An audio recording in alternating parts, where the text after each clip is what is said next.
Kailan ka ba talaga ano mong gagawin? Hindi. Digimon yun. Bukas umaga. Sige.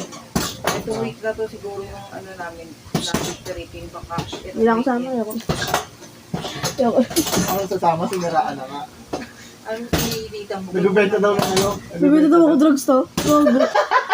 Ano ba na umalis na kagabi? Baliw! Kagabi kasi, magagising ko kasi kaya kain. O sabi maghapon na, ano alam mo, ayaw na ayaw Hindi, ni Maggie. kaya kami napuyat kasi sabi niya, maaga daw aalis kami. So nag-antay ako umaga, tapos wala naman. Tapos nagluto na lang doon pagkain doon, almusal namin doon. Tapos tsaka ako natulog, sobrang antok ko na talaga. Ayun, hapon ako nagising. Tapos pagkahapon, ikaw natalak sila doon, sabi ko na, uwi na nga ako. Sabi niya, wag na muna ako umuwi. Utang inang yan. Kaya pagkagising ko, talak-talak sila doon. Eh sabi ko, kaya kahit puntahan mo ko dito. Hindi naman ka dapat umuwi kasi di ba linggo pupunta kayo ng Batangas? Hindi naman nga tuloy eh. Ayan nga. Pero